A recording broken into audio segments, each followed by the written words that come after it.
Hi hello ನಮಸ್ತೆ. ನಾನಿವತ್ತು ತೋರಿಸ್ತಿರುವಂತಹ recipe chicken sambar. ಒಲೆ ಮೇಲೆ ಒಂದು ಪ್ಯಾನ್ ಇಟ್ಟು ಅದಕ್ಕೆ ಸೋಂಪು, ಚಕ್ಕೆ, ಲವಂಗ, ಕಾಳುಮೆಣಸು ಹಾಕಿಬಿಟ್ಟು ಫ್ರೈ ಮಾಡಿ, ಅದಕ್ಕೆ ಈರುಳ್ಳಿ, ಬೆಳ್ಳುಳ್ಳಿ ಹಾಕಿ ಸ್ವಲ್ಪ ಫ್ರೈ ಮಾಡಿ.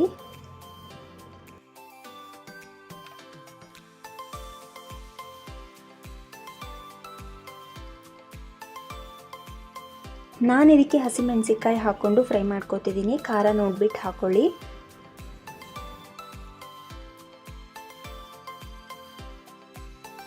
ನೆಕ್ಸ್ಟ್ ಅದಕ್ಕೆ ಸ್ವಲ್ಪ ಶುಂಠಿ ಹಾಕಿಬಿಟ್ಟು ಸ್ವಲ್ಪ ಫ್ರೈ ಮಾಡಿ, ಆಮೇಲೆ ಅದಕ್ಕೆ ಟೊಮೆಟೊ ಹಾಕ್ತೀನಿ. ಟೊಮೆಟೊ ಸ್ವಲ್ಪ ಬೇಗ ಫ್ರೈ ಆಗಬೇಕು ಅಂದರೆ ಉಪ್ಪು ಹಾಕ್ಕೊಂಡು ಫ್ರೈ ಮಾಡ್ಕೋಬೇಕು. ಚೆನ್ನಾಗಿ ಫ್ರೈ ಆದಮೇಲೆ ಇದಕ್ಕೆ ತೆಂಗಿನಕಾಯಿ ಪೀಸಸ್ನ ಹಾಕೋತೀನಿ. ಸ್ವಲ್ಪ ಮಿಕ್ಸ್ ಮಾಡಿಬಿಟ್ಟು ಗ್ಯಾಸ್ ಆಫ್ ಮಾಡಿ ಇದಕ್ಕೆ ಸ್ವಲ್ಪ ಕೊತ್ತಂಬರಿ ಸೊಪ್ಪನ್ನ ಆ್ಯಡ್ ಮಾಡಿಕೊಂಡು ಮಿಕ್ಸ್ ಮಾಡ್ಕೋತೀನಿ. ಇದೆಲ್ಲ ಚೆನ್ನಾಗಿ ತಣ್ಣಗಾದ್ಮೇಲೆ ಮಿಕ್ಸಿಗೆ ಹಾಕಿ ನುಣ್ಣಗೆ ರುಬ್ಕೋಬೇಕು. ನೆಕ್ಸ್ಟ್ ಒಂದು ಪಾತ್ರೆ ಒಲೆ ಮೇಲೆ ಇಟ್ಟು ಅದಕ್ಕೆ ಸ್ವಲ್ಪ ಎಣ್ಣೆ ಹಾಕಿಬಿಟ್ಟು, ಎಣ್ಣೆ ಚೆನ್ನಾಗಿ ಕಾದ್ಮೇಲೆ ಅದಕ್ಕೆ 2 ಪಲಾವ್ ಎಲೆ ಹಾಕ್ಕೊತೀನಿ. ಅದು ಸ್ವಲ್ಪ ಫ್ರೈ ಆದಮೇಲೆ ಅದಕ್ಕೆ ಚಿಕನ್ ಹಾಕ್ಕೊಳ್ತೀನಿ.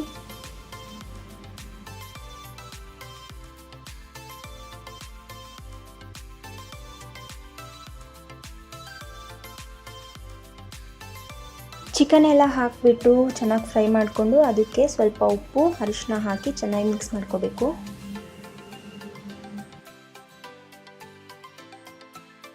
ಆಮೇಲೆ ಅದಕ್ಕೆ ನಾನು ಮನೇಲೇ ಮಾಡಿರುವಂತಹ ಚಿಕನ್ ಪೌಡರ್ನ ಹಾಕ್ಕೊಳ್ತೀನಿ.